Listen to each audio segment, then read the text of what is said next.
Sabi sa James 4:14, what do you know about tomorrow? How can you be so sure about your life? It is nothing more than a mist that appears for only a little while before it disappears. Hindi malungkot ang katotohanan ito, basta siya ay totoo lang. Sabi niya, alam niyo tungkol sa kinabukasan.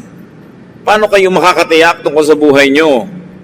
Ang buhay ay para lang usok na sandali lang na nababanaag at pagkatapos ay naglalaho. And of course, compared to eternity, life on earth is really very short. So it is important to realize and to appreciate what to do with life. Ano nga ba ang dapat gawin sa buhay na pahiram ng Diyos na sandali lang naman at tiyak ding mababawi? Salamat Ama dahil maaari kaming magbulay-bulay sa mga mahalagang tanong ng buhay.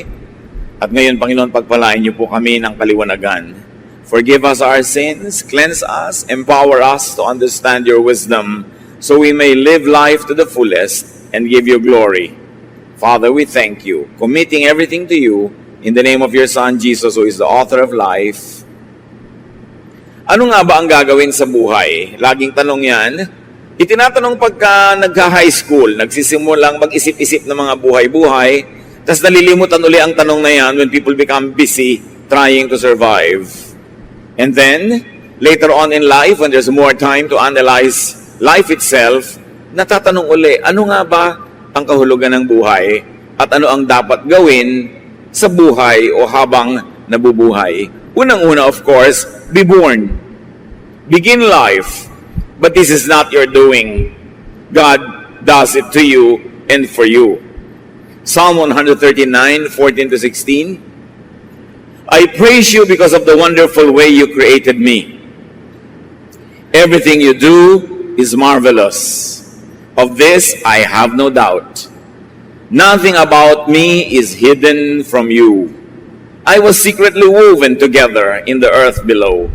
But with your own eyes you saw my body being formed. Even before I was born, you had written in your book everything I would do.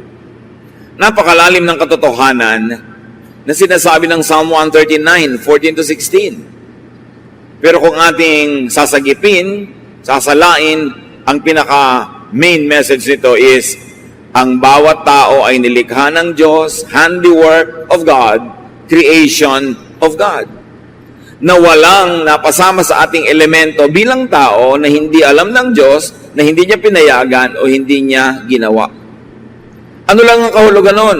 Na ang basic personhood and humanity of everyone is from God. Is of God, is created by God. And because of that, nasabi niya, you had written in your book everything I would do even before I was born. So meron bang tadhana? Meron bang kapalaran? Pag kinonsider natin ang genetics, at in-apply natin itong verse na to sa genetics, o genetics is applied and subsumed under these verses, it is saying, genetically, you made me. Kayo po, Panginoon, ang pumili sa dinami-rami ng ninuno ko, lola't lolo, sa mother and father side, kung kanino ako magmamana ng buhok, ng ilong, ng talino, ng ugali, ng paraan ng pagtawa, ng paraan ng paglakad, ng husay, at pati na rin ng hindi husay, kasi alam nga namang mahusay ka sa lahat. So ang Diyos ang nagtimpla-timpla, naghalo-halo ng iba't ibang mga katangian na galing sa ating genetic pool, lahat ng ating mga ninuno mula pa kay Adan at kay Eva. So apparently, all the genes that would ever appear in humanity were already in Adam and Eve. Pero hindi lahat lumabas sa kanilang katawan. Siyempre, isa lang ang korte ng ilong ni Adan, hindi iba-iba. Pero sa kanyang genes, sa kanyang dugo at laman, ay nandoon at nakatakda ang iba't ibang uri ng korte ng ilong, iba't ibang uri ng kulay ng buhok, iba't ibang uri ng haba at iksi ng mga biyas ng tao na lalabas sa kanyang mga offspring. Ngayon, kung ano ang nangyari sa iyo, kapatid, kung paano ka nilikha, Diyos ang may gawa. Kung magaling ka sa math, magaling ka sa music, magaling ka sa intuitive thinking o sa creative thinking, magaling ka sa sciences, Diyos ang may gawa. Yung mga area na hindi ka magaling, binigay niya sa iba para iba naman ang magaling doon. Diyos pa rin ang may gawa ng matatawag na weakness mo, kung tatawagin mong weakness yung area na hindi mo strength. Anong ibig sabihin nito? That God made you who and what you are. Yan ang pasimula sa pagsusuri ng buhay. Your design, your genes gives you some kind of predestiny. Siyempre, pagka nilikha ka ng Diyos na napakatangkad, halos predestined ka na siguro yung magiging airline crew o magiging basketball player o model. Kung nilikha ka naman, ang height mo ay hindi yung hinihingi ng gano'ng mga field, itinakda ka na hindi para doon. Pagka itinakda ka ng Panginoon na ganito, halimbawa, ang talino mo, halos nakasulat na sa iyong palad na yun ang magiging profession mo. Liban na lang labanan mo yun, o liban na lang hindi mo pagbuksan ng pinto ang mga kumakatok na opportunity at hindi mangyari yung nakatakda para sa iyo. You were created and born that way. Hindi mo nilikha ang sarili mo. Kaya ang unang-unang hakbang para magkaroon ng buhay na masaya, masagana, pinagpala, tanggapin mo muna ang sarili mo at huwag ka magreklamo ng magreklamo tungkol sa iyong sarili. May gusto o ayaw ka sa sarili mo, pero hindi naman ikaw ang may gawa niyan. So hindi mo pwedeng ipagyabang ang iyong mga kagalingan, kagandahan, kahusayan dahil Diyos lang ang may gawa at hindi ka rin naman pwedeng sisihin sa iyong mga tinatawag na kakulangan o kapintasan kung kapintasan mang matatawag yon. In other words, hindi naman tayo ang lumikha sa mga sarili natin. Kaya dapat kung mabubuhay ka ng buo, makabuluhan, mabunga, tanggapin mo ang sarili mo at tanggapin mo rin ang iba. At sa abot ng iyong makakaya, na limitado naman dahil may nakatakda, improvein mo kung ano yung binigay sa iyo. Change from glory to glory. But the Bible says, can a leopard change its spots? Or an Ethiopian change his skin? The obvious answer is no. May mga bagay na pwedeng baguhin at improvein, merong hindi, tinatanggap na lang sa ating sarili, sa ating kapwa. Sa inyong anak at magulang, sa inyong kapatid o asawa, sa inyong kaibigan, meron kayong dapat tanggapin na nakasulat, nakatakda sa kanyang dugo at laman, genetically, nando na. Merong pwedeng improvein, baguhin yung napalagay lang doon because of nurture and conditioning. Pero genetically, nung ipinanganak ka na, halos nakatakda na ang lahat. Kaya, pag tinanggap natin yan, handa na tayo ngayon na alamin kung ano ang papel natin sa buhay at papelin yun. Kasi pag hindi mo pinapel yung papel mo, magiging second or third class ka lang na trying hard, copycat of somebody else. Ecclesiastes 3:1-2, everything on earth has its own time and its own season. There is a time for birth. Be as you were created and designed. Sabi, pwede bang lumaban ang palayok doon sa gumagawa ng palayok na sinasabi, bakit ganyan ang ginawa mong korte sa akin? Oh, bakit wala akong tangkay? Bakit ganito? Bakit ganon? No. He is the potter, we are the clay. Mas maaga nating matanggap yon, mababawasan ang pakikipagtunggali mo sa mga totoo at natural sa'yo. At mababawasan ang pressure na binibigay mo sa iba, na pilitin yung silang baguhin sa mga bagay na hindi naman talaga nababago, tinatanggap na lang at nai-improve naman. So be at peace with yourself and with others. That's how you live life. Pastor, paano ko po pakikasamahan ng asawa ko, laging tanghaling magising? Lagi namin pinag-aawayan, ang tagal-tagal na, tanghali pa rin siyang magising. O di hayaan mo siyang matulog hanggang tanghali. Yung pala ang likas niya kaysa mag-away kayo araw-araw. Kung pwede ka mag-adjust para sumabay sa kanya, adjustan mo. Kung hindi, di magkaiba kayo ng schedule sa umaga. Kaya magulo kumisa ng buhay natin, lalo sa loob ng pamilya, pinipilit nating baguhin ang lahat ng tao. Mga magulang, kung may isa, dalawa, tatlo kayong anak, hindi pwedeng pare-pareho sila ng ugali. Kasi iba-iba ang pinagkunan ng mga ninuno at iba-ibang timpla. Hindi mo pwedeng hanapin kay bunso yung mga katangian ni panganay. Magulo yung ganon. At mga wives, hindi nyo pwedeng hanapin sa asawa nyo yung katangian ng inyong bayaw o katangian ng inyong kumpare. Magulo yun. Magsimula tayo sa pagtanggap sa ating sarili at sa ating kapwa tulad ng walang patakarang pagtanggap ni Jesus sa atin. Mas tahimik na unang hakbang yun ng buhay. So be born, accept who you are, then grow up. Luke 2:52, and Jesus grew in wisdom and stature and in favor with God and man. So even the Lord developed, He grew. Hindi naman siya ipinanganak na kompletong-kompleto na yung divinity at humanity niya. He grew. So you keep growing and do not stagnate. Kailangan yung alam mo last week, pinalitan mo na ngayon kasi may bago ka ng magandang nalaman. Kailangan yung sistema mo nung 3 years ago, nag-improve na, hindi laging yun, because you have to keep growing. And grow as you were created and designed. Huwag pilitin na maging iba. Doon ka lumago kung saan ka talaga nakahapay, kung saan ka nakatakda. Yun ang i-develop.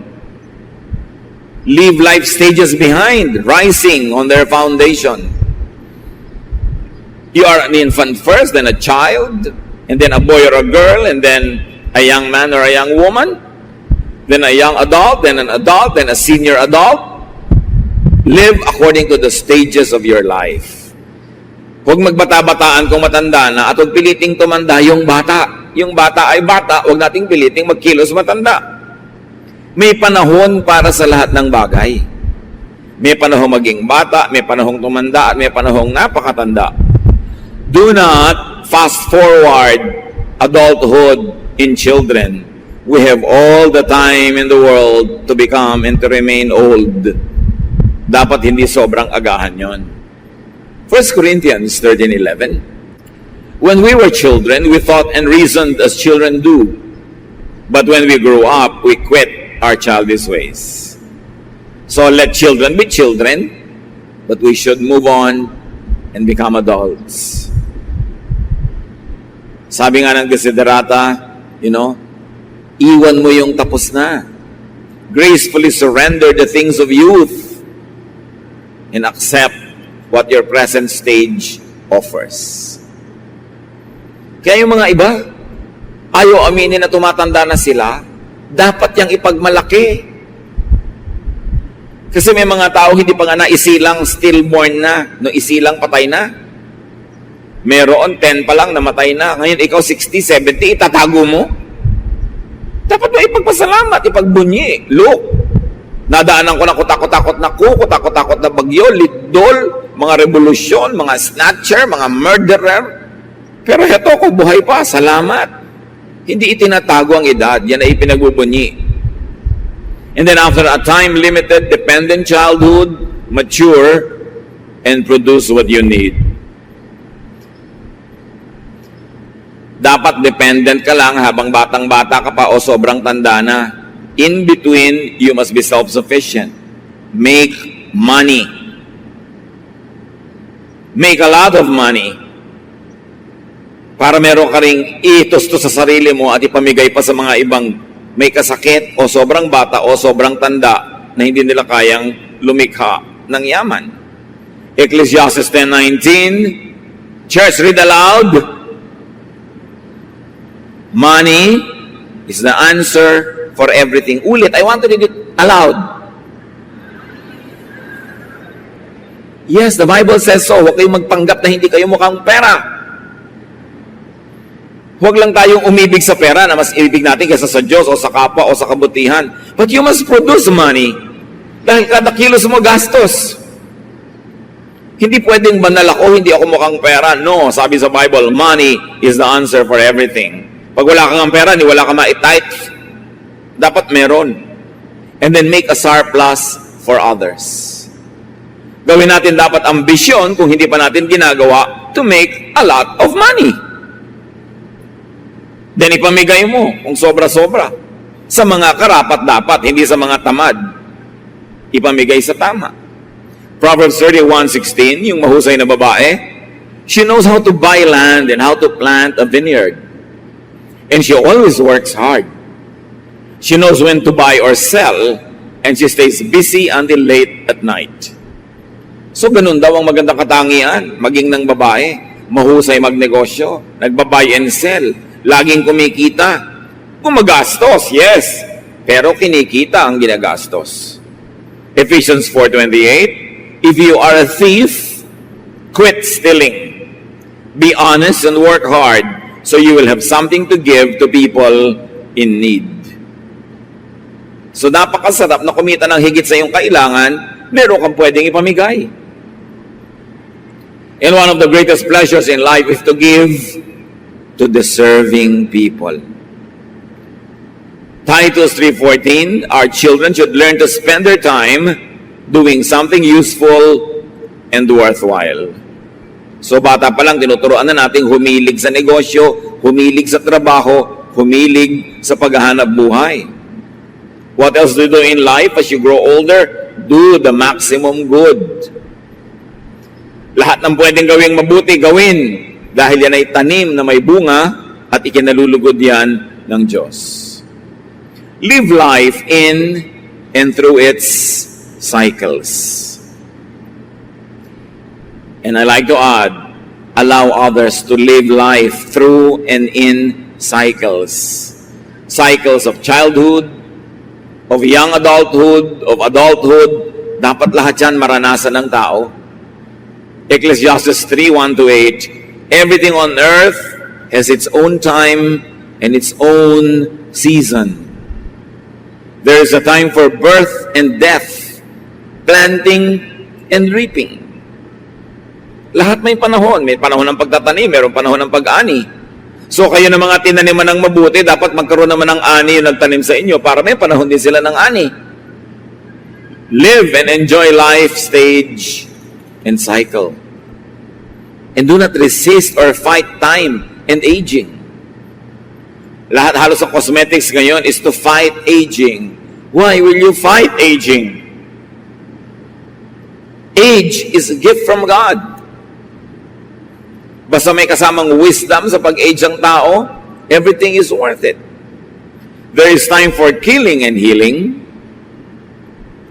for destroying and building, for crying and laughing, weeping and dancing, for throwing stones and gathering stones, for embracing and parting.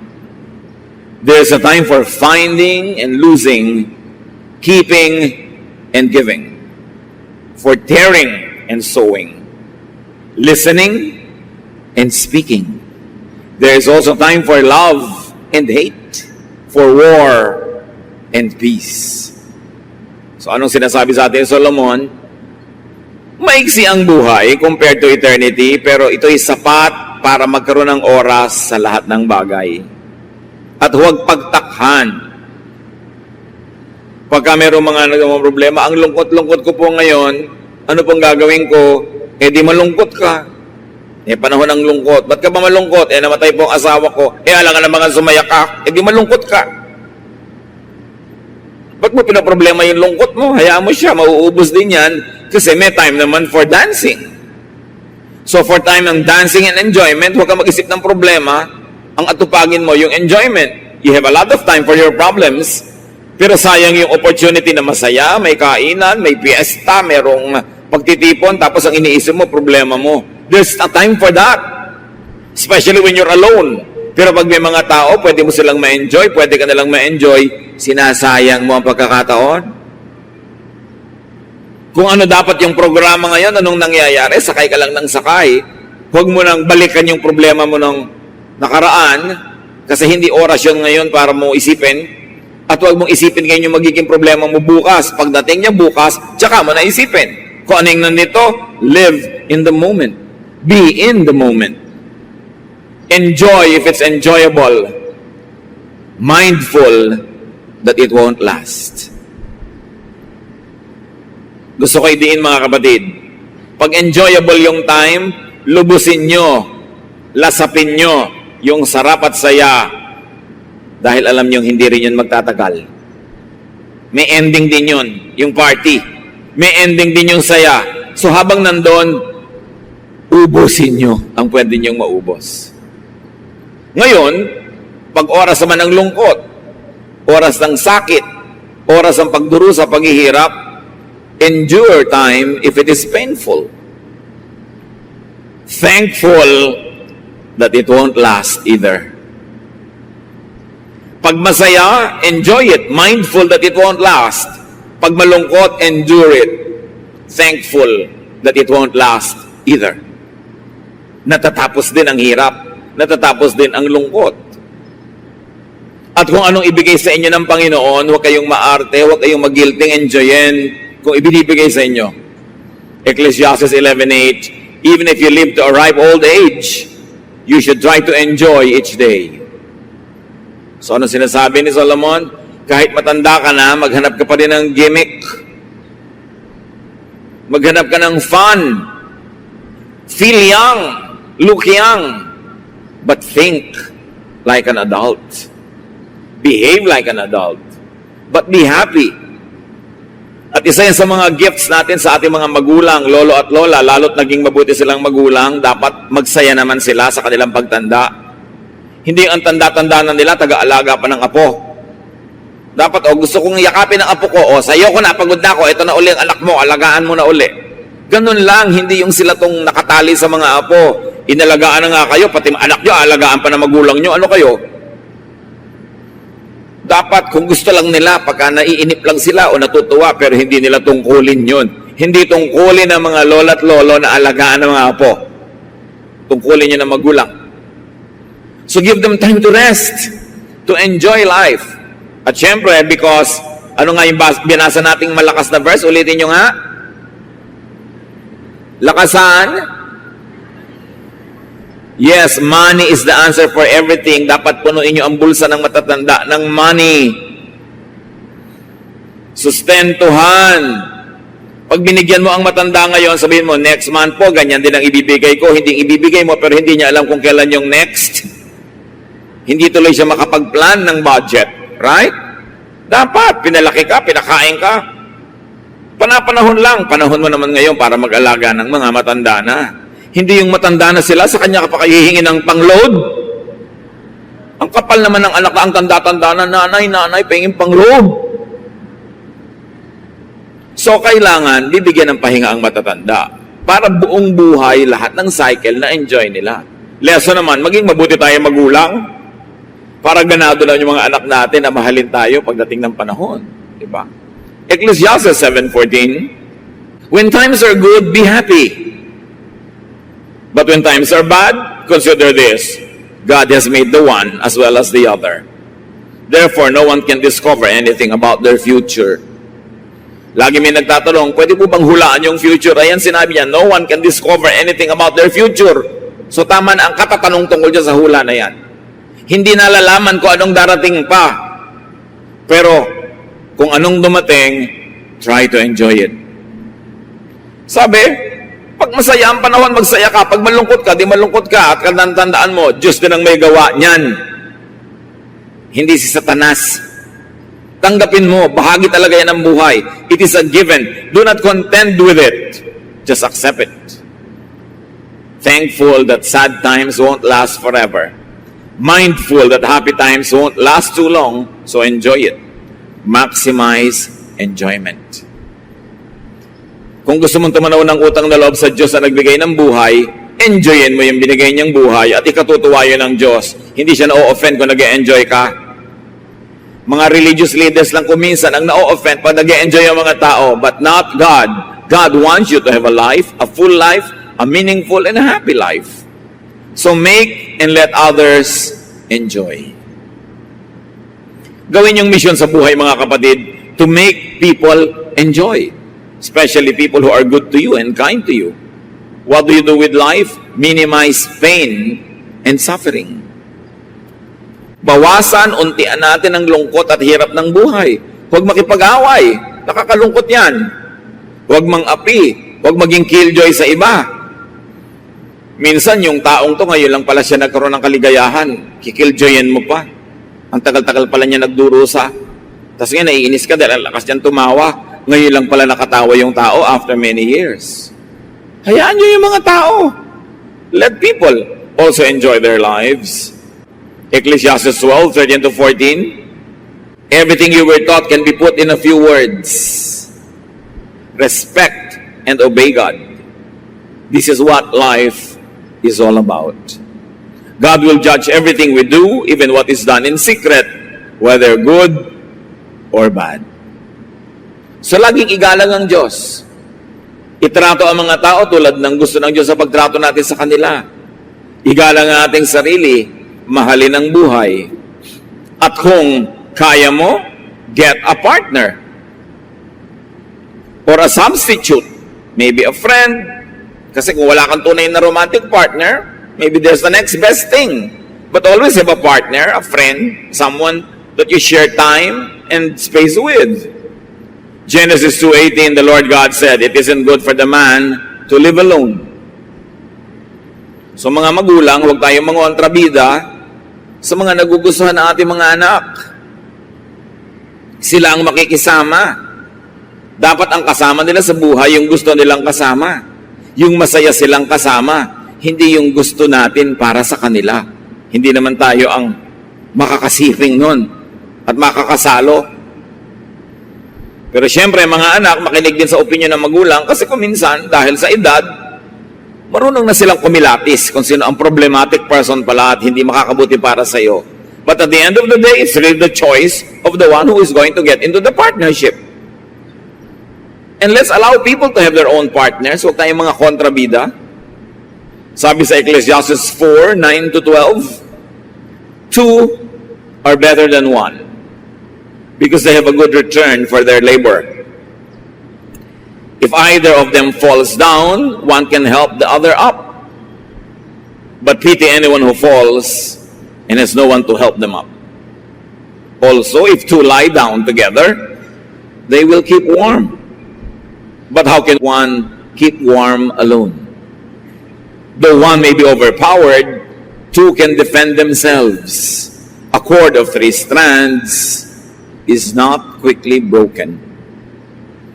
So napakalino ng sinasabi na mabuting ang tao may kasama sa buhay. Kung may romantic partner, the best. Ngayon, kung wala nun, the next best thing. Merong matalik na kaibigan, merong mabuting kasama sa negosyo, kabarkada, kaibigan, kasi ang buhay mas mabuti kung merong kasalo. At tayo naman, huwag maging maramot, huwag maging mapagkait sa ating kapwa na nangangailangan ng kasama sa buhay. Marami ganyan mga anak, mabubiyudo ang tatay, mabubiyuda ang nanay, ayaw ng pag-asawahin uli. Remember that marriage is only until one of them dies. And when one passes on, the person is free to marry again. Maraming mga anak ayaw pagsawahin yung tatay. Paano naman ang gusto makakaasawa ng tatay? 18. Anong gusto yung asawa ng gusto ng tatay nyo? 90. Isa pang aalagaan din niya.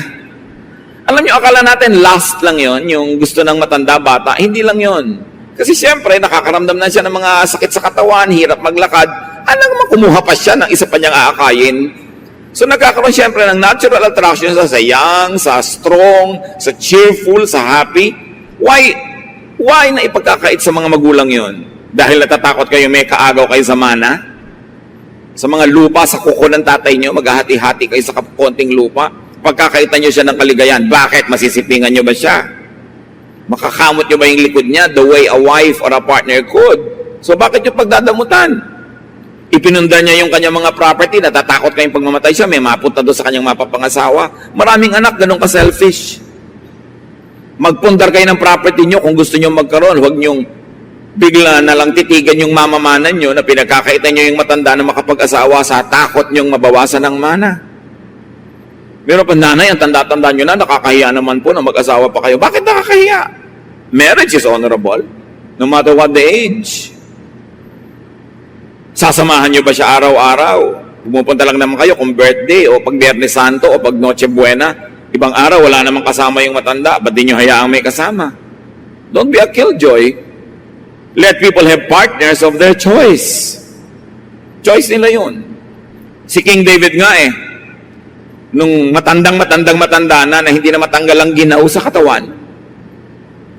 1 Kings 1 to 4. King David was now an old man, and he always felt cold, even under a lot of blankets. His officials said, "Your Majesty, we will look for a young woman to take care of you. She can lie down beside you and keep you warm." They looked everywhere in Israel until they found a very beautiful young woman named Abishag, who lived in the town of Shunem. They brought her to David, and she took care of him. Bakit niya naman mamasamain? Lalo kung matanda na, edi na magkaroon siya ng happy ending. Para yung pag-exit niya sa mundo, nakangiti siya. Bakit mainit ang mga tao, ang mga mata ng tao sa may edad na may gusto pa ng partner? Alam niyo yung pag-edad, sa itsura lang, pero ang nadarama naman ng matanda, pareho lang nung siya ay 14. So huwag nating pagkaitan ng mga matatanda ng ganon. What else do you do with this short life? Have offspring. Whenever you can, magkaroon ng anak, or its closest, second best thing, and raise your children. Raise them well. Mahirap lang naman magpalaki ng bata kung maliliit pa sila. Pag lumalaki na, gumiginhawa na rin yan. Mabuti yung may mga anak. At kung kaya natin mga kapatid, help others raise their own children too. Proverbs 22 verse 6, teach your children right from wrong. And when they grow, they will still do right. Ang pagtuturo kung kailan bata, kaya dapat hindi yun napapabayaan. Isa sa mga social dangers ng ating OFW phenomenon, kumisan walang nakakatutok sa mga bata. Kaya tuloy ang nangyayari, lumalaki na walang guidance. Kailangan habang bata, mahalin, tutukan, alagaan, para paglaki, balanced person siya. And now, of course, enjoy your children. And when you grow older, your grandchildren. Bakit ka pa may anak kung hindi mo nun may enjoy? And enjoyment is sharing time and space. There should be a lot of togetherness, a lot of fellowshipping. Proverbs 17:6, grandparents are proud of their grandchildren. Which of course goes without saying, mga young people, live so that your grandparents will be proud of you. Hindi yung binibigyan nyo sila ng kahihiyan, kundi sila ay may maipagmamalaki. So mga kapatid, enjoy fruits of lifelong toil and good works. Kaya yung mga magulang natin, pag nagsi-senior years na sila, dapat na-enjoy na nila lahat ng itinanim nila. Hindi yung kasama pa tayong namimitas. Dapat tayo na yung nagdadagdag sa mga kaing-kaing nila ng mga ani. Ecclesiastes 3:13, because God's gift to us is the happiness we get from our food and drink and from the work we do. Regalo yun ng Panginoon na tayo'y umani ng itinanim at lasapin ang sarap ng ating mga mabubuting naging mga gawa. Ecclesiastes 5:19, suppose you are very rich and able to enjoy everything you own. Then go ahead and enjoy working hard. This is God's gift to you. So yung mga bunga ng iyong pagsisikap, sabihin ka nun, huwag kang mahiya na ina-enjoy mo yan. Huwag kang mag-apologize. Bigayan ng Diyos. God wants you happy. God wants you to have pleasure. Hindi yun ipinagkakait ng Panginoon at hindi dapat ikahiya kung sa malinis namang paraan ng galing. So nagawa niyo na yan. You are born, you grow, you enjoy life, you get a partner, you have children when you can. You do the maximum good, you minimize pain, you maximize enjoyment. And when your time comes, die. Natural darating yon. Sabihin nyo nga sa katabi nyo, die. Pero huwag muna ngayon, di ba? Later, much later. Pagka merong may sakit na talagang nag-aagaw buhay na, ibubulong mo na, mother, die. Siyempre, panahon na eh. Pagka talagang panahon na, sige po lola, die. With a smile. Bakit? You live the full life. You cannot be on earth forever. Malungkot ka lang naman at magkaroon ka ng mga regret kung walang nangyari sa buhay mo, hindi ka nag-enjoy, hindi ka nasarapan, tapos eto ngayon namamatay ka na. Kaya dapat, pinapasarap, pinapaganda buhay para pag binabawi na ang ating hininga, buong puso at maluwag sa dibdib mong isasauli because you live the full life with no regrets. Ecclesiastes 3:1-2. Everything on earth has its own time and its own season. There is a time for birth and death, planting and reaping. So death is as natural as birth. Kanya-kanya. Iba-iba lang ng excuse. Pero magkakaroon din ng excuse. Hindi dapat nalulungkot. Lalo't may edad na. Nagkaroon ng magandang buhay. Siyempre, normal lang na magkaroon tayo ng konting agam-agam, mga lungkot-lungkot. Pero, nababawasan yon kung alam mo na ginawa mo ang mabuti sa taong ito sa abot ng iyong makakaya. At kung kinukuha na siya patungo sa Panginoon, buong puso mo nang ibibigay. 2 Corinthians 4:16, therefore we do not lose heart. Though outwardly we are wasting away, yet inwardly we are being renewed day by day. Kahit na nagmumukha tayong naluluma sa panglabas nating katawan, yun naman ating espiritu ay lagi nang binabago ng Panginoon at tayo ay uuwi sa Kanya as fresh and as young as ever. Katawan lang yung tumatanda, hindi yung espiritu. Death, like birth, is not your doing. So be ready to die anytime, without regrets.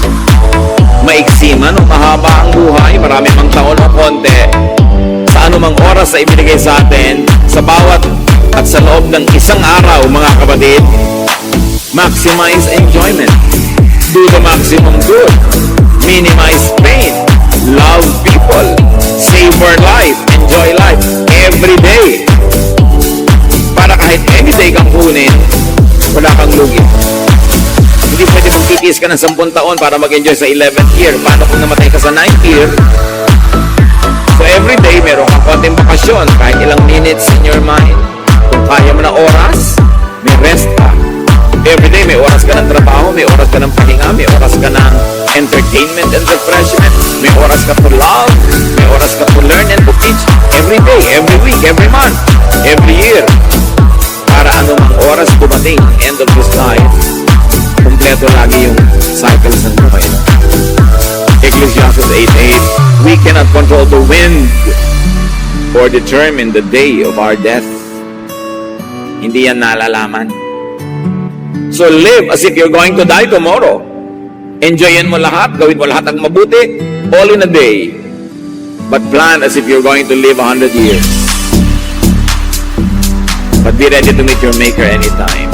And also, be ready for other people's death. Hindi lang tayo dapat handa sa sarili nating pagpanaw sa mundong ito, handa rin tayo sa pagpanaw ng iba, lalo na mga mahal natin sa buhay. Paano tayo naghahanda? Mahalin mo na ngayon. Bigyan mo na ngayon. Patawarin mo na ngayon. Pagbigyan mo na ngayon. Para bukas, kung siya pinawian ng buhay, wala kang ipinagsisisi. May sakit, dalawin mo na pag nalaman mo agad. Hindi yung next week pa dahil baka bigla siyang pawian ng buhay sa gitna ng week. Eto ka ngayon, nagsisisi. Bahala ko na lang dalawin. Hindi na ako nahintay. Bakit naghihintay ba ang kamatayan? Para hindi tayo sobrang mabigat ang loob pag merong kumakabilang buhay, lahat ng kaya natin mabuting gawin na natin. Wala kang guilt. At na-enjoy niya ang iyong kabutihan. And when God calls you, then enter eternity. Next chapter naman ng buhay. Absent in the body, present in the Lord. Solomon says that when we die, the body returns to the ground where it came from, and the spirit returns to God who gave it. So minus all the human and earthly drama, that is really glorious to return to God. Pero dahil hindi naman natin talaga alam na alam kung ano naghihintay doon, kaya hanggat maaari, nagtatagal tayo dito kasi itong alam natin, itong kilala natin, but God has a plan for you. So live your life now while on earth, and when God calls you, go there. 2 Corinthians 5:8, we should be cheerful because we would rather leave these bodies and be at home with the Lord. So ganun din dapat ang pagharap daw, maging sa kamatayan hanggang maaari. Be cheerful because you will leave this body but be at home in God. Kaya ang sabi ng Philippians 1:21, if I live, it will be for Christ. And if I die, I will even gain more. Because I will be with Christ. So between birth and death, there is a very narrow timeline. Make the most out of life. Huwag kayong magsayang kahit ng isang araw. Yung nagtutulog ka, nakatunganga ka maghapon, sayang. Lalo't kung mahaba ka rin naman matulog sa gabi. Kung kumpleto na ang tulog mo sa gabi, huwag ka na magtulog sa araw. Dumalaw ka sa isang mahal mo sa buhay. Magsulat ka ng nobela.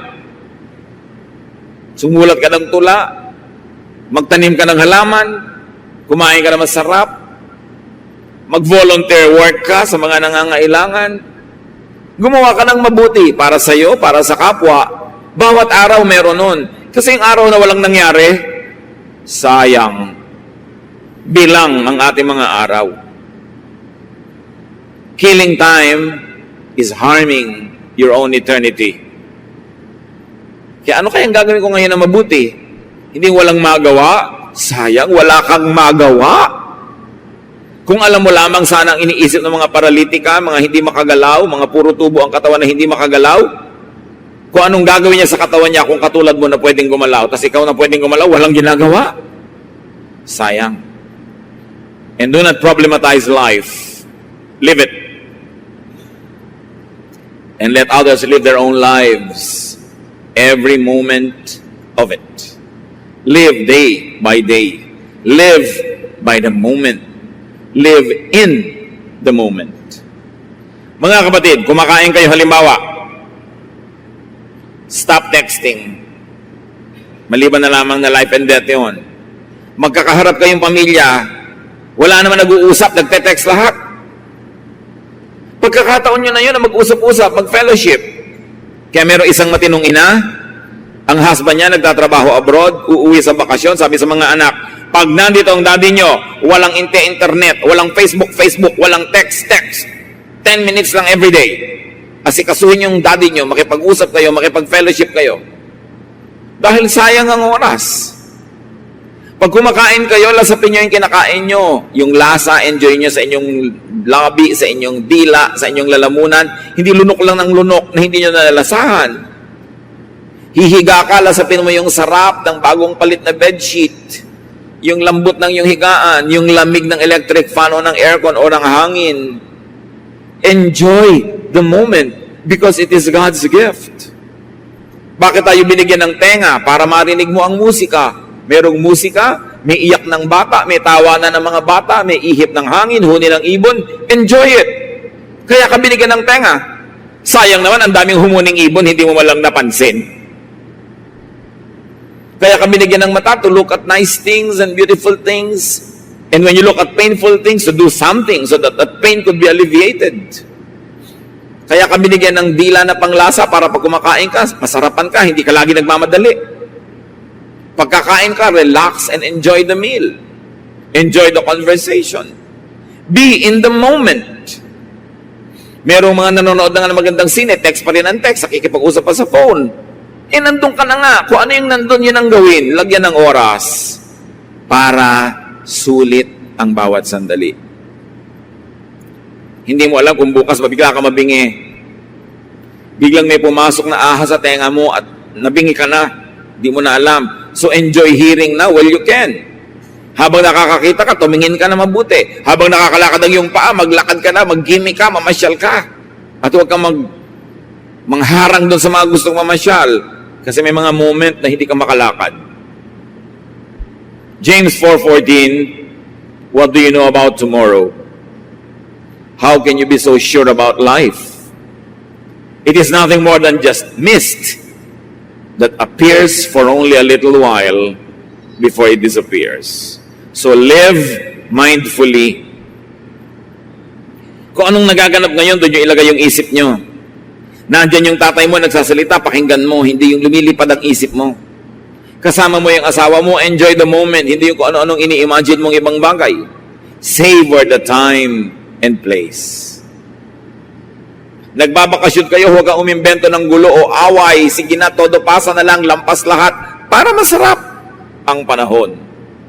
Savor the sensations and the feelings. Napakahalaga ng feelings. Expose yourself to what makes you feel good. There's nothing wrong with that. Basta hindi nyo ninanakaw o inaagaw sa ibang tao. And make people feel good. Mga kapatid, binigyan tayo ng dila. Dapat more than 95% of the time, pag may sinabi tayo sa kapwa, they feel good. Not bad. At kung makikriticize tayo, let it be founded on truth and criticism na hinihingi ng tao. Pero marami sa atin, paano natin minimisuse ang ating dila? Pag nagsalita tayo, may nasasaktan, may nagdaramdam. Meron people who feel bad. So ano kayo, gift or curse to humanity? Make people feel good. Compliment them. Ang ganda-ganda ng haircut niya, appreciatein mo. Bihis na bihis ang iyong asawa, may lakad kayo, parang wala ka nakita, parang isang sakong bigas lang yung nakita mo, wala ka man lang comment. Di mo lang sabing, napakaganda talaga ng asawa ko, napakapalad ko. Di ba ang saya-saya niya? Bukas, ang init-init na sinangag ang kakainin mo, hindi lamig. Make people feel good. Akala niyo ba yung mission yung magpunta lang sa Africa, sa mga kabundukan, dalhin doon ng Biblia? Ang mission is to bring the love of Jesus to the next person. Hindi mo kailangan magbiyahe ng malayo. Bring the love of God, the cheer, the happiness, the pleasure. Mission yun. Sabi ni Lord, I came that you might have life and find it to the full. So when you make people find their lives and their fullness, you are doing the mission of Jesus. Jesus has come to me, all of you are tired and heavy laden, and I'll give you rest. So when you give rest to people, you are doing the work of Christ. Hindi lang yung magtayo ng mga simbahan at gumawa ng mga evangelistic rallies. Well, yes, they are works of Christ. Pero hindi lang yun ang ibig sabihin nun. When you make people happy, when you give them peace, when you give them love, you are extending heaven to people. So do your best and don't worry about tomorrow. Matthew 6:34, sabi ng Panginoong Jesus, don't worry about tomorrow. It will take care of itself. You have enough to worry about today. Practice discipline, mga kapatid. Yung problema nyo lang ngayon, yung kaya nyo lang harapin, kaya nyo lang solve, ang gawin nyo. Yung bukas, ipagpabukas nyo na. Yung iba hindi nila nakakaya yung dala, nababaliw, nagpapakamatay, bumibigay, kasi dinadala ngayon, pati yung problema na pang next week. The grace of God today is enough for all the trials of today. Tomorrow's problems will be accompanied by blessings of God tomorrow. Sabi sa Psalm 90 verse 12, teach us to use wisely all the time that we have. Gaano karaming oras pa kaya, araw, buwan, minuto ang natitira bago tayo humarap sa Diyos at mabawian ang buhay? Use wisely all the time that you have. To love, to be loved, to do the maximum good, to share the gospel of Jesus to people, not only the words of the Bible, but love in action as exemplified by Jesus. And when your time comes to meet your Maker, die. Ganun talaga ang buhay. Huwag dramahan masyado. Meanwhile, while you are not being called to eternity, live. Get a life. Kaya nga napakaganda ng Tagalog na mabuhay. Sabi sa Spanish, a vida. Kailangan magkaroon ng buhay ang tao para hindi sayang ang panahon. Ama namin sa langit, salamat sa pahiram niyong buhay. Nawa huwag niyo kayo makitang bulagsak, nag-aaksaya, sumisira ng minuto, ng oras, ng araw, ng linggo, ng buwan, ng taon. Kundi matuto kami to be responsible. At aming ma-appreciate, Panginoon, na ang lahat ng ito bigay niyo, may kahulugan at may misyon, may hirap, may sarap, na kasama ang bawat sandali. Teach us to be wise, how to deal with time, and how to live life to the fullest. Pagbulay-bulayan natin, mga kapatid, kung paano i-apply sa buhay ang mga pinagsaluhan natin. Lord, teach us to number our days.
you.